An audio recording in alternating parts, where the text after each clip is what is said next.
اللهم صل على سيدنا محمد يا رب صل وسلم دائما ابدا على حبيبي. تو سب سے پہلا جو انسانی عقل استعمال یہاں کرنی ہے، اگر آپ یہاں بھی استعمال نہیں کر رہے تو یہ بے عقلی آپ کو تباہ و برباد کروائے گی. اللہ نے آپ کو عقل کی نعمت دی تھی تاکہ آپ غور و فکر کر کے اپنے بنانے والے پر ایمان لے کر آئیں. بات آ رہی ہے سمجھ میں؟ یہاں عقل استعمال کرنی ہے. پھر یہاں جب آپ خدا کے وجود کو مانو گے تو پھر عقل ہی یہ کہے گی کہ وہ خدا ایک ہے، وہ ایک سے زیادہ. لو کان فیہما آلہۃ الا اللہ لفسدتا، اگر زمین میں خدا کے، اس کائنات میں خدا کے سوا بھی بہت سارے معبود ہوتے تو زمین اور آسمان کا نظام تباہ و برباد ہو جاتا. یہ جب تک سسٹم کسی ایک ہاتھ میں نہیں ہوتا اس وقت تک کوئی سسٹم دنیا میں تمیز سے نہیں چلتا.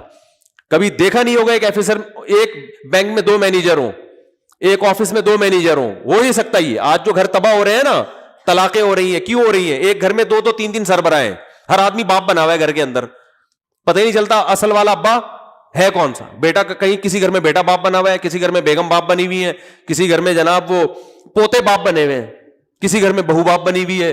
تو جو گھر کا جو سچی مچی کا باپ تھا اس کا کسی کو پتا، وہ کہیں کونے میں پڑا ہوا کھانس رہا ہے، اس کو کورونا ہوا ہوا ہے. حقیقت ہے نا. تو نتیجہ کیا نکلے گا؟ طلاقیں ہوں گی، تباہ ہوں گے، سربراہ ہی نہیں ہے، سربراہ لیس. جب بات کرو کہ بھائی شوہر جو ہے وہ سربراہ ہے تو پھر خواتین کہتی ہیں مرد اور عورت برابر ہیں، ہم جو ہے نا وہ شوہر کی بالادستی ماننے کے لیے تیار نہیں ہے کہ بھائی شوہر سپیریئر، یہ نہیں مان. او بھائی جان، بہت ساری جگہوں پہ آپ کو بہت سے کو سپیریئر ماننا پڑ رہا ہے. ملک کے وزیر اعظم کو آپ سپیریئر مانتے کہ نہیں مانتے؟ اب اگر آپ کو میں نہیں مانتا کہ میرا عمران خان یا جو ہے نا وزیر اعظم میں نہیں مانتا، تو آپ کے نہ ماننے سے کیا ہوگا؟ آپ کو سب کے ایکول رائٹ ہیں اسلام میں، وزیر اعظم بھی اور بھنگی سب ایک جیسے ہیں. ہو جائے گا یہ. آپ دفتر میں جاتے ہو بولتے میرے کو باس نہیں ہے، میں نہیں مانتا، اسلام تو ایکوالٹی کا قائل ہے، سب کو ایک نظر سے دیکھتا ہے، میں نہیں مانتا باس کو. وہ کہیں گے نکل یہاں سے، کمپنی کا بیڑا غرق کروائے گا تو جا یہاں سے، یا تو امتحان پاس کر کے تو باس بن جا. تو یار بھائی دیکھو، جیسے ملک میں سربراہ کا ہونا ضروری ہے، علاقے کے ناظم ہوتے ہیں، کونسلر ہوتے ہیں، اسی طرح ہر دفتر میں ایک باس ہوتا ہے. تو ہر گھر میں بھی اللہ نے کسی کو مکھنچو کو باس بنایا ہے اس کو. یہ بالکل نیچر کے مطابق بات کی ہے اسلام نے. آپ کے نہ ماننے سے تو تباہ ہو جائے گا گھر سارا. تو خیر اس کائنات کا بھی خدا بولو ایک ہے، اور اسی اصول پہ کائنات چل رہی ہے. عقل کہتی ہے اس کا کوئی شریک نہیں ہے. اگر آپ یہاں عقل استعمال نہیں کرتے، اگر آپ ہندو ہیں اور آپ کے پنڈتوں نے آپ کو پتھروں کے بنے ہوئے بتوں کی عبادت پہ لگا دیا، تو قیامت کے دن یہ عذر نہیں چلے گا کہ اللہ یہ ہمارے باپ دادے ان پتھروں کی پوجا کرتے تھے اور ہم نے کئی دفعہ یہ دیکھا ہے یہ بت کو ہوا میں اڑتا ہوا اور یہاں سے دودھ کی نہریں نکلتی ہوئی. اللہ کہے گا جس کے سامنے تم نے 4 روٹیاں رکھی صبح سے شام تک، وہ 4 کو 3 نہیں کر سکا، ٹھیک ہے نا، خوشبو پہ گزارا کر رہا ہے. وہ جمعے کے بیان میں کہا تھا نا میں نے، وہ خوشبو پہ گزارا کر رہا ہے. وہ پنڈت کہتے ہیں 4 روٹیاں بھگوان کھا کے ختم اس لیے نہیں کرتا کہ خوشبو پہ گزارا کرتے ہیں بھگوان جتنے نا. یہ بھگوان کیا کرتے ہیں، یہ روٹی کی خوشبوؤں سے لذت حاصل کرتے ہیں. تو عجیب بات ہے، جو عبادت کرنے والا وہ تو پراٹھے کھا رہا ہے 3 4، بھگوان روٹی کی خوشبو. تو پراٹھے کھانے والا زیادہ طاقتور ہوتا ہے یا خوشبو پہ گزارا کرنے والا؟ تو اس کا مطلب جو عبادت کرنے والا وہ تو زیادہ بڑا فنٹر ہے، وہ تو 4 پراٹھے کھا لیتا ہے. یہ بھگوان کے سامنے صبح سے ایک پلیٹ رکھی ہوئی ہے، ہلنے کا نام نہیں لے رہا. یہ عقل، یہاں آپ کو عقل استعمال کرنی ہے کہ جو بنے ہوئے ہوتے ہیں وہ معبود نہیں ہوتے. کیا قرآن کا انداز ہے، قرآن سمجھ میں ہی عقل مندوں کے آتا ہے. الہم ارجل یمشون بہا، اللہ فرماتے ہیں کیا ان کی ٹانگیں ہیں جن سے یہ چلتے ہیں؟ ام لہم ایدی یبطشون بہا، ان کے ہاتھ ہیں جس سے یہ پکڑتے ہیں؟ ام لہم اعین یبصرون بہا، کیا ان کی آنکھیں ہیں جس سے یہ دیکھتے ہیں؟ ام لہم اعین یبصرون ام لہم آذان یسمعون بہا، کیا ان کے کان ہیں جن سے یہ سنتے ہیں؟ ضعف الطالب والمطلوب، فرمایا جو ان کو طلب کرنے والے، ان کو چاہنے والے، وہ بھی کمزور، اور جن بتوں کو تم چاہتے ہو یہ بھی کمزور. یا ایھا الناس ضرب مثل فاستمعوا له، اے لوگوں ایک مثال بیان کی جاتی ہے، غور سے سنو. کتنی آسان مثال. ان الذین تدعون من دون اللہ عباد امثالکم، یہ تمہاری طرح کی بنی ہوئی مخلوق ہے جن کو تم پوج رہے ہو، تمہارے جیسے ہیں یہ. اور کیا فرمایا کہ ایک جگہ تو سورہ حج میں اللہ نے چیلنج کیا، فرمایا کہ وہ کیا زبردست آیت ہے، میں اکثر پڑھتا ہوں، یا ایھا الناس ضرب مثل فاستمعوا له، غور سے سنو اس مثال کو اے لوگو. فرمایا کہ لن يخلقوا ذبابا ولو اجتمعوا له، یہ سارے تمہارے جتنے بت ہیں نا، ہندوستان کے اور تھائی لینڈ کے اور برما کے، سارے بتوں کی گول میز کانفرنس بلاؤ، جتنے بت ہیں نا، 50 والا بھی، 100 والا بھی، اور میڈ ان جاپان والا بھی، ہر طرح کے بتوں کی گول میز کانفرنس بلاؤ. اللہ فرماتے ہیں ان سب کو جمع کر کے کہو ایک مکھی بنا کے دکھاؤ. لن یخلقوا ذبابا، ہرگز ہرگز ایک مکھی بھی یہ نہیں بنا سکتے. وَإِن يَسْلُبْهُ الذُّبَابُ شَيْئًا، اللہ فرماتے ہیں مکھی بنانا تو دور کی بات، مکھی اس مٹھائی کو لے کے جب اڑتی ہے نا، جو مٹھائی ان کو خوش کرنے کے لیے ان کے سامنے رکھی ہوئی ہے، تو لَن يَسْلُبْهُمُ الذُّبَابُ کیا ہے، وَإِن يَسْلُبْهُمُ الذُّبَابُ شَيْئًا لَا يَسْتَنقِذُوهُ مِنْهُ، مکھی سے وہ مٹھائی کا ٹکڑا نہیں چھڑوا سکتے یہ. تو یہاں عقل استعمال کرنی ہے کہ بھائی یہ بنے ہوئے بت ہیں، یہ خدا نہیں ہو سکتے، یہ ہماری بگڑی نہیں بنا سکتے، ان کو اٹھا کے پھینک دو، کچھ نہیں کر سکتے، یہ کسی کام کے نہیں ہیں، ان سے تو ہم اچھے ہیں. ابراہیم علیہ السلام نے کیا تھا نا، وہ سارے بتوں کو ٹنڈا پنڈا کر کے ایک کا ناک کاٹا، ایک کا کانک کاٹ کے نا ایک بڑے والے مسٹنڈے کے گلے میں جا کے کڑھال لٹکا دیا انہوں نے، یہ ان کو سمجھانے کے لیے کہ یار تم تھوڑی سے تو کھوپڑی استعمال کرو. تو جب وہ واپس آئے کہنے لگے کہ من فعل هذا بآلهتنا انه لمن الظالمین، ہمارے خدا کے ساتھ جس نے یہ سلوک کیا. عجیب سی بات ہے. ابے بھائی خدا تو لوگوں کو بچاتا ہے، یہ خدا ہی اپنے آپ کو نہیں بچا پا رہا، تو ہمارے خداؤں کے ساتھ جس نے یہ سلوک کیا وہ بڑا ظالم ہے، اس کو لے کر آؤ. تو ابراہیم علیہ السلام سے پوچھا کہ کس نے کیا یہ؟ ابراہیم علیہ السلام نے فرمایا اس نے کیا ہے. توریہ تھا یہ، توریہ مطلب یہ کہ سب کو پتا ہے کہ میں نے ہی کیا ہے، لیکن میں ذرا تمہارے منہ سے اگلوانا چاہ رہا ہوں. تو انہوں نے کہا کہ اور کہا کہ دیکھو یہ اس کے گلے میں کلہال لٹکا ہوا ہے، سب سے پوچھو سب اسی کا نام لیں گے. حضرت ابراہیم علیہ السلام نے فرمایا کہ جس سے بھی پوچھو گے نا، جس بت سے بھی، وہ بولے گا اس نے کیا ہے، ان سے پوچھ لو. تو وہ کہنے لگے کہ لقد علمت ما هؤلاء ينطقون، اے ابراہیم آپ کو پتہ یہ بول نہیں سکتے. حضرت ابراہیم نے ان کی زبان سے اگلوایا یہ لفظ کہ یہ بول نہیں سکتے. حضرت ابراہیم نے فرمایا اف لکم، تف ہے تمہارے اوپر، جو بول نہیں سکتے، سن نہیں سکتے، اپنے مجرم کا پتہ نہیں بتا سکتے، صبح شام ان کے سامنے بیٹھے رہتے ہو. لیکن وہی ہے نا، کھوپڑی کام نہیں کر رہی. اس میں بڑے بڑے پڑھے لکھے لوگ بھی ہوتے ہیں. آپ یوٹیوب پہ ویڈیوز دیکھیں، صبح صبح گائے کے سامنے کھڑے ہوئے ہوں گے اچھے خاصے پڑھے لکھے لوگ بھی، وہ پیشاب کو پتہ نہیں کوئی یوں کر رہا ہے، کوئی یوں کر رہا ہے، کہ کیا کر رہا ہے، کیا ہو گیا بھائی، یہ گائے ہے، تم اس سے اچھے ہو، تم اس سے زیادہ مقدس ہو، کیوں اس کو اتنا پروٹوکول دے رہے ہو؟ یہ تو گائے ہے، اس کو کاٹ کے کھانے کی چیز ہے بھائی، یہ مقدس تھوڑی ہے. تو کیا یہاں آپ کو عقل استعمال کرنی ہے؟ نا نا نا نا، خدا صرف ایک ہے جس نے ہمیں بنایا، اور وہ نظر نہیں آتا، کیونکہ جو نظر آتا ہے وہ خدا نہیں ہو سکتا. لیس کمثلہ شیء، اگر وہ نظر آتا تو پھر وہ خدا نہیں ہوتا، کیونکہ اس کا مطلب ہماری آنکھوں نے اس کا ادراک کر لیا ہے. وہ تو ما وراء العقل ہے، وہ مادی چیز تھوڑی ہے جو ہماری آنکھیں جس کو ٹریس کر سکیں، پہچان سکیں. وہ اپنی صفات سے پہچانا جاتا ہے، اس کی ذات کی باریکیوں میں جانا کسی کے لیے ممکن نہیں. اس کے 99 نام قرآن نے ذکر کیے ہیں. پیدا کرنے والا ہے، غفار ہے، گناہوں پہ پردہ ڈالنے والا، یہ اس کی صفات ہیں. وہ صفات سے پہچانا جاتا ہے، اس کی ذات کی حقیقت تک کوئی بھی نہیں پہنچ سکتا. عقل سے بالاتر ہے، جو عقل سے بالاتر اس کی ذات تک کون پہنچ سکتا ہے؟ تو یہاں بھی آپ نے عقل استعمال، بولو، کرنی ہے. اگر نہیں کرو گے قیامت میں الٹے لٹکے ہوئے ہوگے. اللہ کہیں گے میں جانور سے توحید کے بارے میں سوال نہیں کروں گا, کیونکہ جانور کو کھوپڑی نہیں دی, تجھے میں نے عقل دی ہے, عقل جو نعمت دی ہے اس کے بارے میں سوال ہوگا. یہ بیسک بنیادی چیزوں میں اس کو استعمال کیا تھا کہ نہیں کیا تھا. پھر اگلی چیز ہے پیغمبر, کہ اس خدا نے اس کائنات کو بنا کے پیدا کر کے ایسے ہی چھوڑ دیا بس, اب اس کا بندوں سے کوئی لنک ہے ہی نہیں. یہاں بھی آپ نے کھوپڑی استعمال بولو کرنی. یار یہ کیسے ممکن ہے؟ کیونکہ بہت سے لبرل مانتے ہیں خدا کو, لیکن خدا کا اس بندوں کے ساتھ کوئی ریلیشن ہے, اس ریلیشن کے قائل نہیں ہے. آئنسٹائن کا میں نے ملفوظ سنایا تھا نا, پتہ نہیں آئنسٹائن نے فرمایا بھی ہے کہ نہیں فرمایا, لیکن اگر فرمایا ہے فرض کر لیتے ہیں کہ بھائی جس خدا نے بنایا ہے وہ کوئی بنانے والا ہے, لیکن وہ اس پہ اس کو یہ کوئی ضرورت نہیں ہے کہ لوگ اس کی عبادت کریں نہیں کریں. تو بھائی آپ خدا کے بارے میں جو رپورٹ پیش کر رہے ہیں یہ خدا سے پوچھے بغیر کیسے کر رہے ہیں؟ بھائی آپ سائنسدان ہو کر خدا کے بارے میں یہ دعویٰ کر رہے ہو کہ وہ نہیں چاہتا کہ لوگ اس کی عبادت کریں, اسے ان چیزوں سے کوئی غرض نہیں ہے.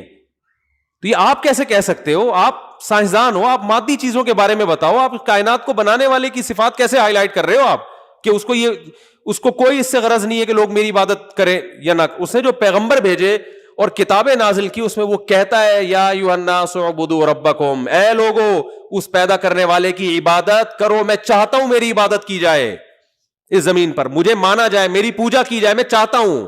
نہیں کرو گے میں ناراض ہوتا ہوں اس سے. تو یہ آئنسٹائن کا کام نہیں ہے یہ چیزیں بتانا, یہ چیزیں پیغمبروں کا کام ہے جن کو خدا نے اپنی تعلیمات کے لیے بھیجا ہے دنیا میں. یہ چیز بھی کہاں سے سمجھ میں آئے گی؟ کیونکہ ہماری یونیورسٹیوں کے طالب علم یہ چیزیں بھی آئنسٹائن سے پوچھ رہے ہیں. تو یہ عقل کا غلط استعمال ہو رہا ہے کہ نہیں ہو رہا؟ یار مجھے تو لگ رہا ہے آپ لوگ کی سمجھ میں نہیں آ رہا. میں کہتا ہوں آئنسٹائن بھی ہوتا نا اس کی سمجھ میں آ جاتا یہ, وہ پھر یہ ملفوظات نہ چھوڑ کے جاتا. کہہ رہا بھائی میری جو فیلڈ ہے میں اس میں جاؤں نا. خدا کے بارے میں کیسے رپورٹ پیش کر سکتا ہوں کہ وہ بندوں سے اپنی عبادت نہیں چاہتا؟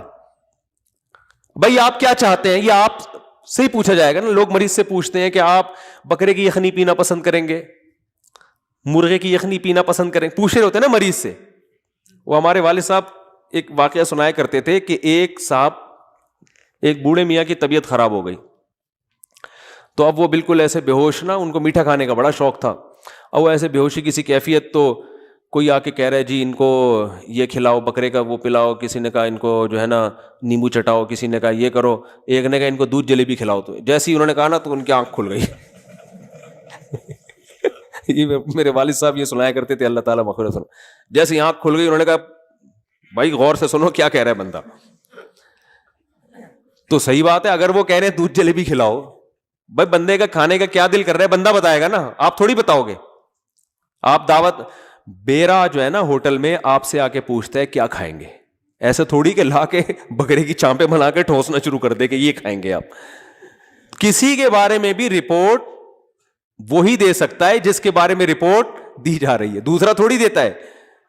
تو سائنسدان آئنسٹائن کا نا بڑا ملفوظ چل رہا ہے, مجھے لوگ فارورڈ کر رہے ہیں, دیکھو آئنسٹائن نے کہا اس خدا کو, اس سے وہ مانتا تھا خدا کو, یہ غنیمت ہے کہ بھئی خدا ہے, کس کائنات کو بنانے والا ہے, لیکن اس بنانے والے کو اپنی عبادت سے کوئی غرض نہیں ہے. اسے کیا غرض ہے کہ کوئی میری عبادت کرے؟ اس کی یہ دلچسپی نہیں ہے. کس چیز میں دلچسپی, اسے کیوں بنایا, اس کا بندوں سے لنک کیا ہے, رابطہ کیا ہے؟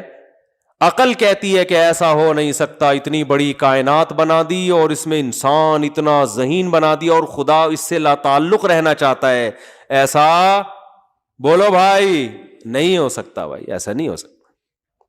اتنا زبردست شاہکار بنا دیا انسان کو اور خدا اس سے لا تعلق ہو جائے, نا نا نا نا نا. هل اتى على الانسان حين من الدهر لم يكن شيئا مذكورا. اللہ فرماتے ہیں اربوں کھربوں سال تم پر ایسے آئے ہیں, انسان پر تم تھے ہی نہیں. انا خلقنا الانسان من نطفة امشاج.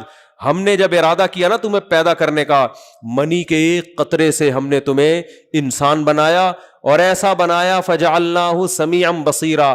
یہ معمولی سا قطرہ یہ اب سنتا بھی ہے اور یہ دیکھتا بھی ہے, یہ سوچتا بھی ہے, سمجھتا بھی ہے. ایسا قدرت کا شاہکار بنا دیا. آگے اللہ نے فرمایا اما شاکرا نبتلیہ, ہم نے بنا کے ہم اس کو دیکھ رہے ہیں, ٹیسٹ کر رہے ہیں. نبتلیہ, اس کو آزما رہے ہیں کہ بنانے والے کو یاد رکھتا ہے یا بنانے والے کو بھول جاتا ہے اسی دنیا میں پڑھ کر. نبتلی ہی, ہم چاہتے تھے اس کو آزمائیں, اما شاکرن, کچھ لوگ ایسے ہو گئے جو اپنے پیدا کرنے والے کو یاد رکھتے ہیں, اس کے وجود پر بھی ایمان لاتے ہیں, اس کی توحید پر بھی, اس کی عبادت بھی کرتے ہیں, اور کچھ ایسے ہو گئے جو بنی ہوئی چیزوں میں الجھ کے رہ گئے, بنانے والے کو اپنی ڈکشنری سے انہوں نے نکال دیا. یہ جو آئنسٹائن جس خدا کے بارے میں رپورٹ پیش کر رہا ہے نا, وہ خدا اپنے بارے میں یہ رپورٹ پیش کر رہا ہے, ٹھیک ہے نا, وہ اپنے بارے میں یہ بتا رہے ہیں کہ میں نے بنایا اور اس لیے بنایا میں نے تمہیں. تو ہم آئنسٹائن کی رپورٹوں کو مانیں یا خدا کی رپورٹوں کو مانیں بھائی؟ ہم ان لبرل لوگوں کی باتوں پر ایمان لے کر آئے یا خدا کی باتوں پر ایمان لے کر آئے؟ یہ آئنسٹائن کا جو خدا ہے وہ ہم سے کلام ہی نہیں کر رہا, وہ پتہ نہیں کس خدا پر ایمان رکھتا ہے. جو خدا پیغمبروں کو بھیج رہا ہے, جو آسمانی کتابوں کو نازل کر رہا ہے, ہم اس زندہ اور جاوید اور جاگتے ہوئے خدا پر ایمان رکھتے ہیں. ایسے خدا کو ہم نہیں مانتے جو پیدا کر کے بھول گیا اور اس کا اپنی مخلوق کے ساتھ کوئی رابطہ ہے ہی نہیں. یہ خدا تمہارا خدا ہوگا بھائی, ہمارا نہیں ہے. یہ ساری باتیں آپ کی کھوپڑی آپ کو گائیڈ کرے گی اس میں, بشرطے کہ کھوپڑی کا صحیح استعمال ہو. بہت مشکل ہے یار, کیا ہو گیا, میں اور کیا پولیس بلواؤں سمجھانے کے لیے؟ جلدی سے بات کو سمیٹ رہا ہوں میں. ویسے ہی تازہ کورونا سے اٹھاؤں, مجھے چکر آنے شروع ہو جاتے ہیں تھوڑی دیر میں. نکل گیا ہوں بھی کورونا سے, ایسا نہ بھاگ جائیں سارے, ٹھیک ہے نا. تو اب دیکھو جلدی سے بات کو سمیٹتا ہوں, یہ موضوع ادھورا نہ رہ جائے نا. تو اب اس خدا کا اس کائنات اور اس, کیونکہ انسان ہی ہے اس کائنات میں جو سوچتا ہے سمجھتا ہے, جانوروں کو تھوڑی خدا سمجھائے گا. عقل تو کس کو دی ہے اللہ نے؟ انسان کو دیا نا. تو انسان ہی سے خطاب کرتا ہے اللہ تعالیٰ, یا ایھا الناس, جگہ جگہ ہے نا, اے لوگو, اے لوگو, اے انسانوں. کہیں بھی نہیں ہے گدو, اے شیرو, اے چیتو, ہے بھائی, کہیں بھی نہیں ہے قرآن میں. بلکہ اللہ نے فرمایا یہ ان کو تو میں لفٹ ہی نہیں کرا رہا, ان جانوروں کو, وسخر لکم, سب تمہارے لیے بنائے ہیں میں نے, تو اصل تو تم ہو, تمہیں فوکس کر رہا ہوں میں. تو یہ چیز بھی عقل کہتی ہے وہ خدا پیدا کر کے بندوں سے کوئی لنک ہی نہ ہو, کوئی رابطہ بھی نہ ہو, ایسا نہیں ہو سکتا. اب رابطے کے لیے ظاہر ہے یا تو وہ ہر بندے سے آ کے خود کلام کرے گا, خود سمجھائے گا. ایسا نہیں ہوا. اگر ہوا ہوتا تو ہم سب کہہ رہے ہوتے یار مجھ سے بھی اللہ نے بات کی, ان سے بھی کی, ان سے بھی کی, ان سے بھی. اگر ایسا ہوا ہوتا تو ہمیں پیغمبروں پر ایمان لانے کی چندہ ضرورت نہیں تھی. لیکن یہ مشاہدے پر مبنی ایک حقیقت ہے کہ ایسا نہیں ہوا.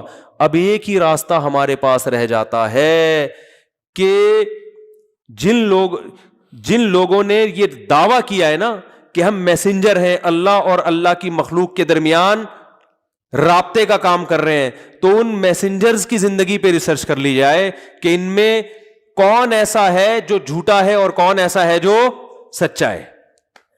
جلدی سے بس یہ بات سمیٹ کے یہاں ختم کرتا ہوں.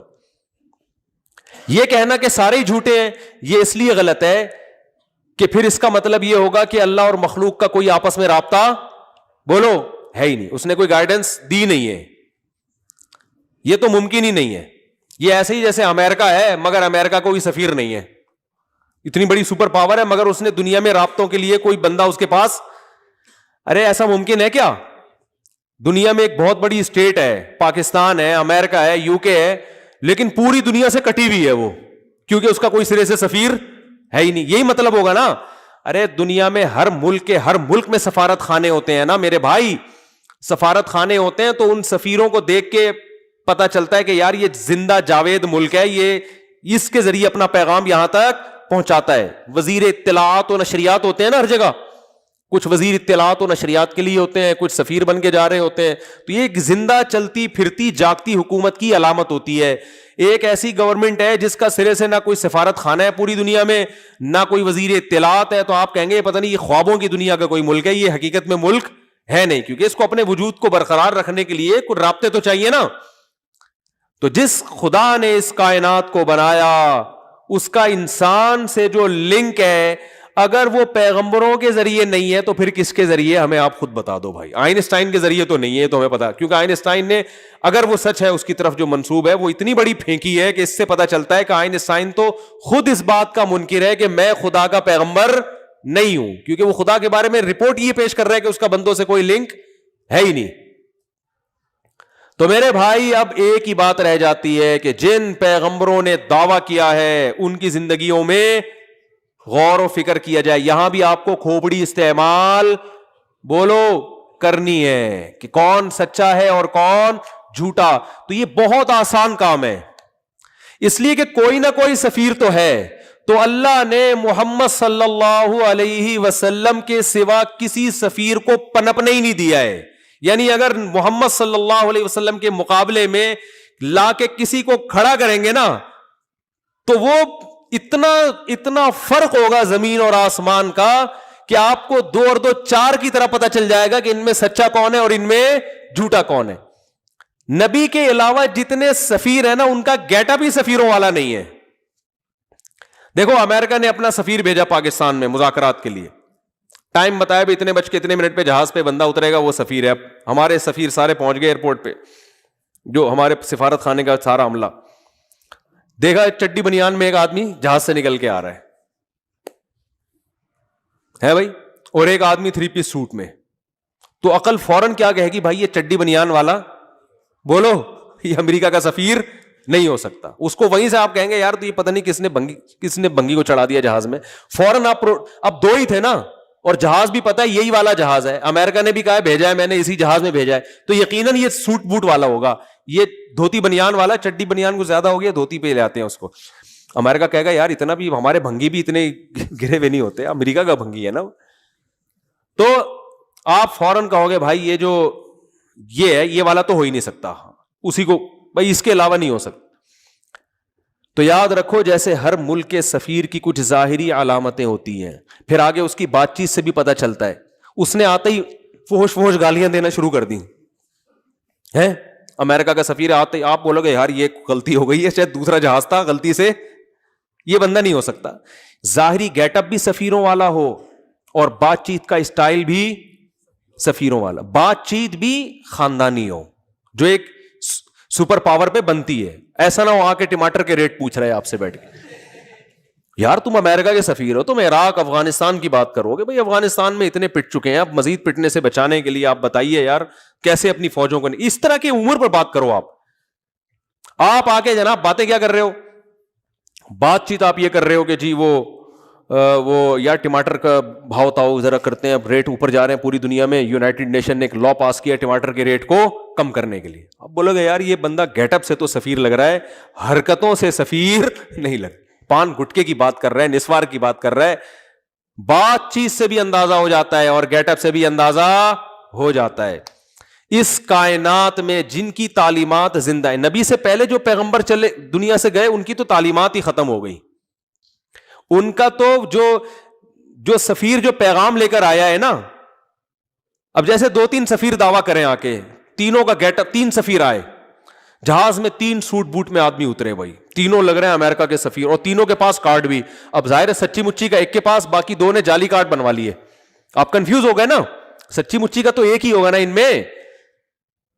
ابے 2-2 3 سفیر کون بھیجتا ہے, یہ بات تو آنی چاہیے نا, ایک ہوگا نا, لیکن 2 کے پاس جعلی کارڈ تھے. اب پہچاننا آپ کے لیے مشکل, یار سچی مچی کا کون سا ہے اور جھوٹی موٹی کا کون سا.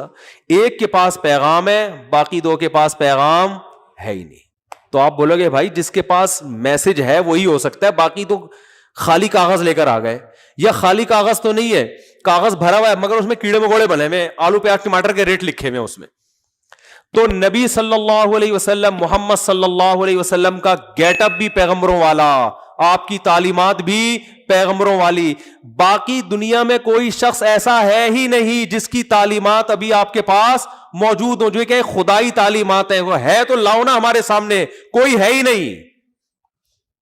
اور جو دوسرے باطل مذاہب ہیں ان کی تعلیمات ایسی ہیں کہ وہی سفیر جس نے آلو پیاز ٹماٹر کے ریٹ لکھے ہوئے ہیں یا کیڑے مکوڑے بنائے ہوئے ہیں, وہ پیغمبروں والی باتیں ہے ہی نہیں, خدائی باتیں ہے ہی نہیں. ہندوؤں کے پاس جو دعوے ہیں کہ ہمارے فلاں پیغمبر اور بھگوان نے فلانے کو بھیجا, تو بھائی وہ جو آپ جس کو اپنا مذہبی رہنما مانتے ہو اس کے پاس کوئی کتاب دکھاؤ تو ہندو اپنی کتاب لے کر آئے گا. کیا نام ہے ان کی کتاب کا؟ گیتا. وہ گیتا لے کر آئے گا. گیتا جب آپ پڑھو گے آپ بولو گے یہ خدائی کلام نہیں ہو سکتا, یہ تو سارا گراؤنڈ ریئلٹی کے خلاف ہے, یہ خدائی کلام ہو نہیں سکتا. اور جتنے سکھوں کی آپ کتاب لے کر آؤ گے سامنے، آپ جب اس کو پڑھو گے آپ کی سمجھ میں ہی نہیں آئے گی، فطرت کو اپیل ہی نہیں کرے گی. آپ کہو گے بھائی یہ تو عجیب سے کلام ہے، تو سمجھ میں ہی نہیں آ رہا، یہ کیا رہا ہے.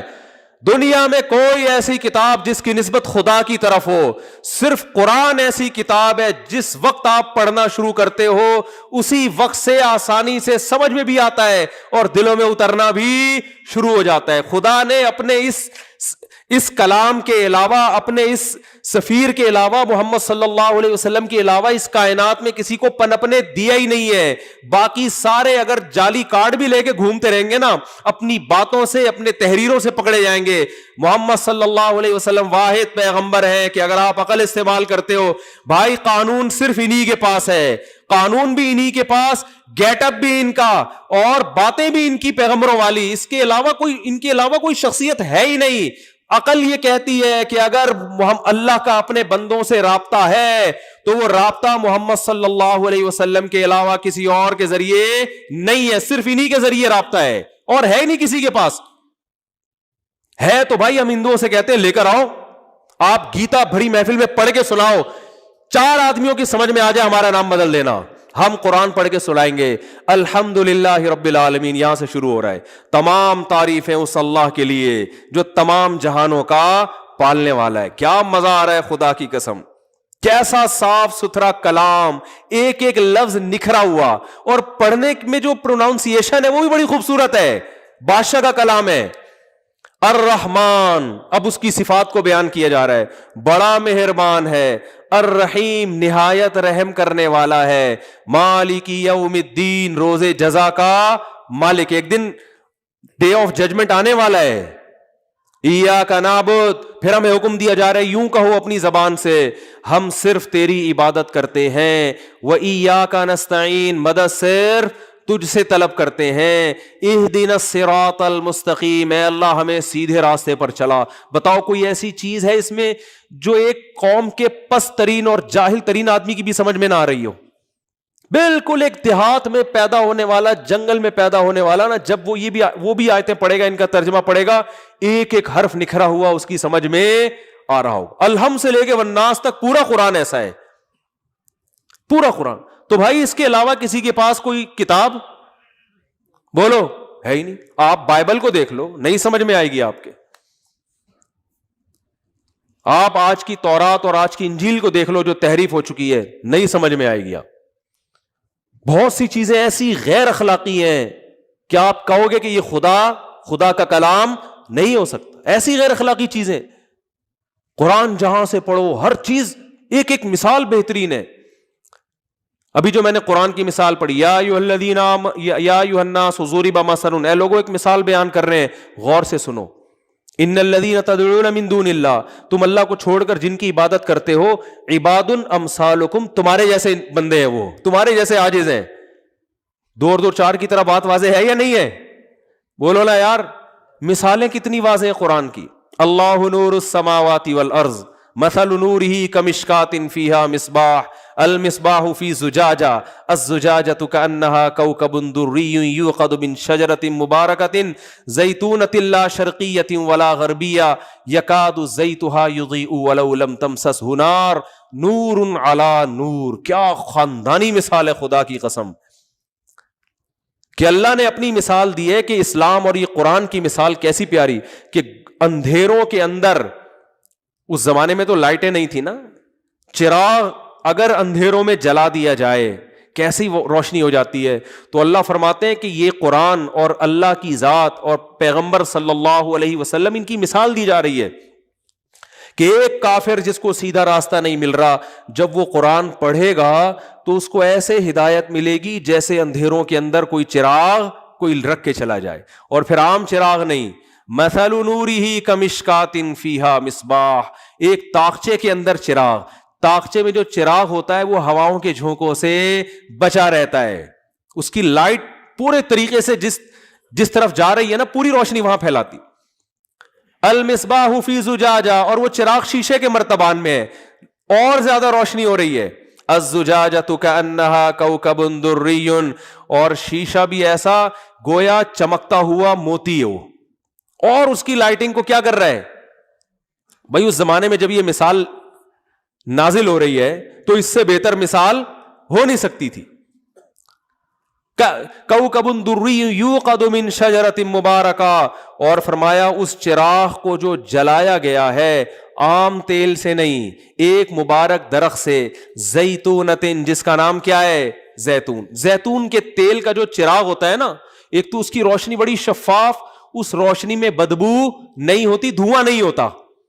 یعنی ہدایت کی جو روشنی ہے نا, غیر مسلم کو اللہ سمجھا رہے ہیں کہ آؤ اس قرآن کی طرف, تمہیں اتنی شفاف اور ایسی پیاری روشنی نظر آئے گی جیسے زیتون کے تیل سے جلتے ہوئے چراغ کی روشنی میں خوشبو ہوتی ہے, بدبو نہیں ہوتی, اور روشنی الگ اور اس کی خوشبو الگ.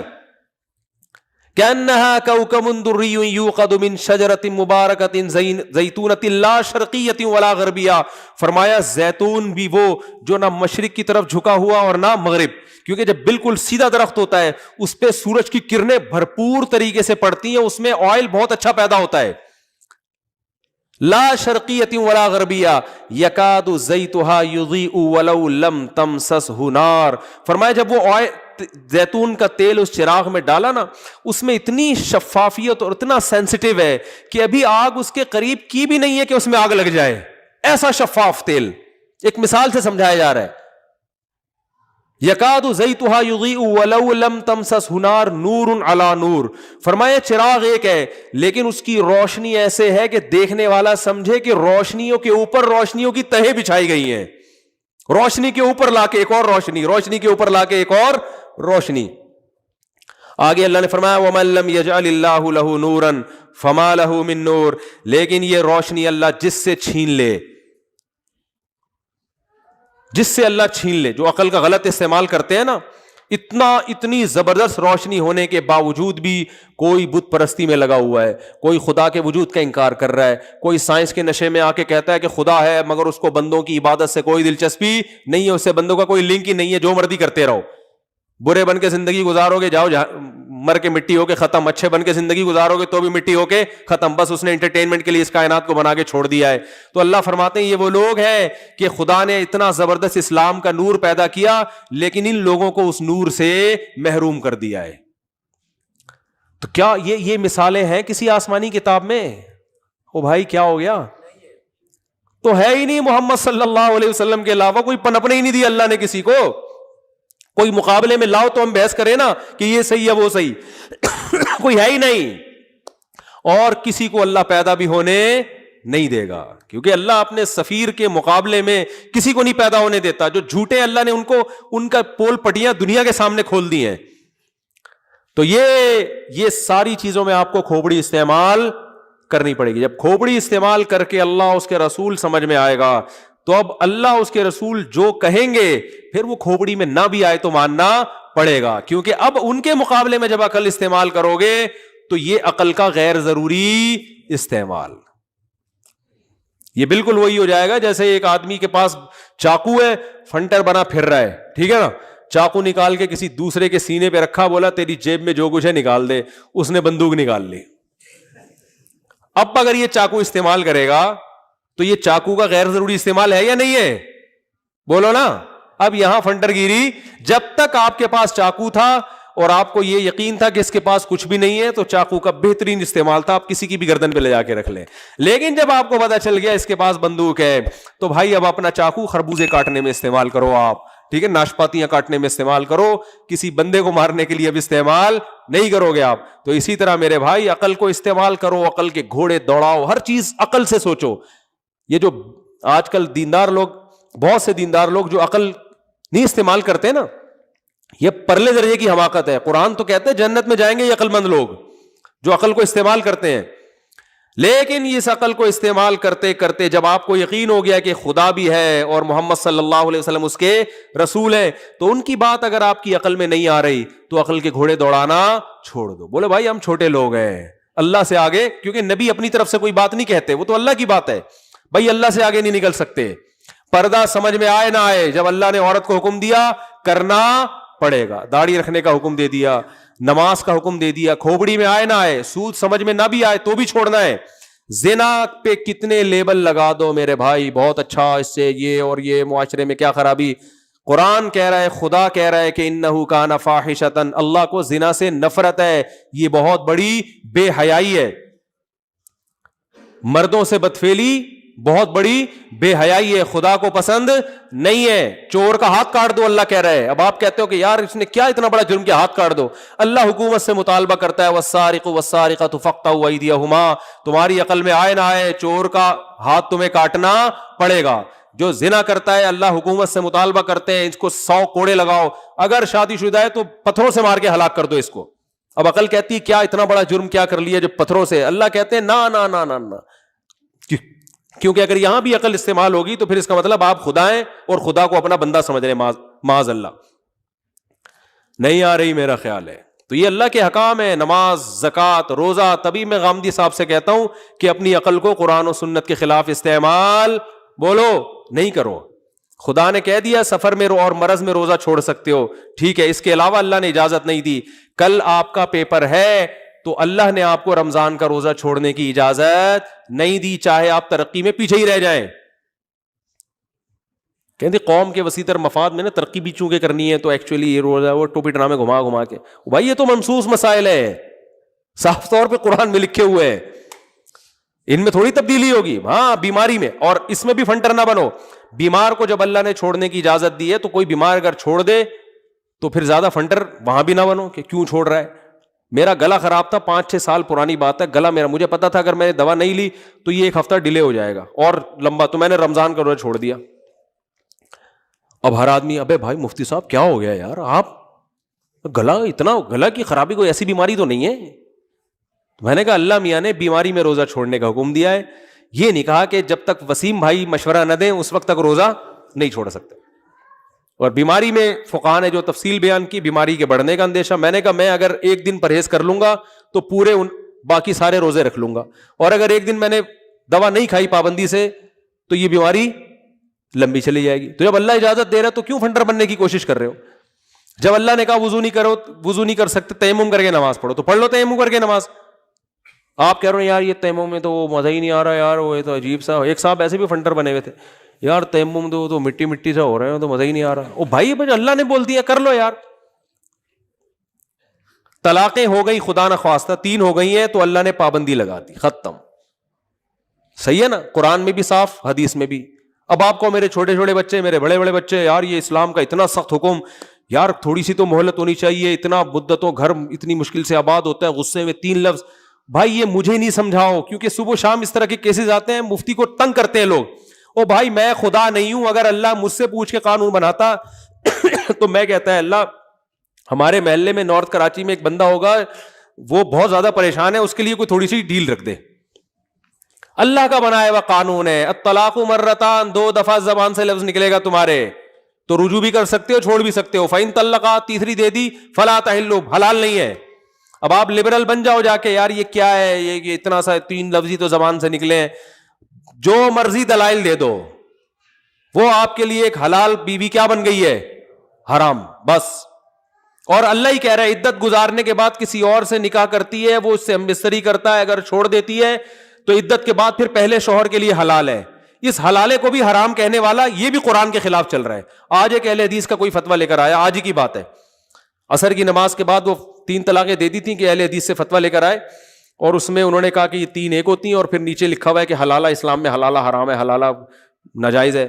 میں نے کہا حلالہ کیوں ناجائز ہو گیا؟ اگر پہلے سے ایگریمنٹ ہو, زبان سے ایگریمنٹ ہے تو ناجائز ہے نا. اگر ایگریمنٹ نہیں ہے تو خود قرآن کہہ رہا ہے کہ اگر اس طرح ہوگا تو پہلا شوہر حلال ہو جائے گا, تو آپ قرآن سے بھی آگے نکلنے کی کوشش کر رہے ہو. نہیں آ رہی میرا خیال ہے بات سمجھ. بھائی ایک عورت کو 3 طلاق ہوئی, عدت گزرنے کے بعد جہاں چاہے نکاح کرے وہ پہلے شوہر کے علاوہ, نہیں کرے تو اس کی مرضی, کرے تو اس کی کوئی پابندی نہیں لگا سکتا, نہ کوئی اہل حدیث عالم پابندی لگا سکتا ہے, نہ کوئی دیوبندی پابندی لگا سکتا ہے. قرآن نے کہا کہ بھائی جہاں چاہو نکاح کرو. اب نکاح کرنے کے بعد ہم بستری ہو گئی, تو اب اگر عورت اس شوہر سے طلاق مانگتی ہے تو اس طلاق مانگنے پر بھی قرآن نے کوئی پابندی نہیں لگائی اور نہ حدیث نے کوئی پابندی لگائی. عورت کو اگر یہ غیرت کے خلاف لگ رہا ہے تو یہ اس کی اپنی سوچ ہے, بھائی رہو اس کے ساتھ, کس نے کہا طلاق مانگو اس سے, اسی شوہر کے ساتھ رہو. اور اگر طلاق مانگتی ہے اس بیس پر کہ پہلے شوہر کے پاس جانا چاہتی ہوں, اس طلاق مانگنے پر بھی قرآن و سنت میں کوئی پابندی بولو نہیں ہے. بخاری مسلم کی حدیث ہے, صحابیہ نبی کے پاس آئیں کہ میرے شوہر نے 3 طلاقیں دی تھی, میں نے دوبارہ شادی کی, مگر جس مرد سے میں نے نکاح کیا ہے وہ نامرد ہیں, میں طلاق لے کے پہلے کے پاس جانا چاہتی ہوں. آپ نے فرمایا نہیں جا سکتی, کیونکہ جب تک ہم مستری نہیں ہوگی پہلے شوہر کے لیے حلال نہیں ہو. آپ نے یہ نہیں فرمایا کہ تو معاذ اللہ تم مجھ سے طلاق لینا کیوں چاہتی ہو, پہلے کے پاس جانا کیوں چاہتی ہو, ایسی کوئی بات نہیں ہے بھائی. طلاق کا مطالبہ بھی ٹھیک ہے, پہلے کے پاس جانا بھی ٹھیک ہے. ہاں اس کو رائٹ ہے کہ وہ نہ دے طلاق, ہو سکتا ہے نہ دے, وہ رائٹ اس کا ہے, وہ نہ دے. تو ہر آدمی فنٹر بنا ہوا ہے, غیرت کی اپنی طرف سے کچھ اصول اور ضابطے متعین کیے ہوئے ہیں. وہ کہتے ہیں ایک آدمی کی بیوی اس آدمی کی نکاح میں جائے, بھائی اس کی بیوی ہے ہی نہیں, جب 3 طلاقیں دے دی تو جس سے مرضی شادی کرے نا, وہ اس کی بیوی تھوڑی ہے. اب اس کو اگر غیرت کے خلاف لگ رہا ہے تو یہ اس کا اپنا فالٹ ہے, ٹھیک ہے نا, تیری تھوڑی ہے. وہ عدت گزر گئی, کہیں اور نکاح کر رہی ہے, وہ اگر چھوڑ دیتا ہے تو عدت کے بعد دنیا میں جس مرد سے چاہے نکاح کرے, غیرت کے خلاف نہیں ہے, تو اپنے پرانے والے سے کرنا غیرت کے خلاف کیوں ہو گیا؟ تو اللہ اس کے رسول سے آگے بڑھنے کی کوشش, بولو. تو میں نے ان کو کہا کہ میں نے کہ اس فتوے سے آپ کے لیے بیوی حلال نہیں ہوگی, 3 ہی ہوتی ہیں, یہ اس کی کوئی حیثیت نہیں ہے. تو اپنے آپ کو پابند کرو میرے بھائی.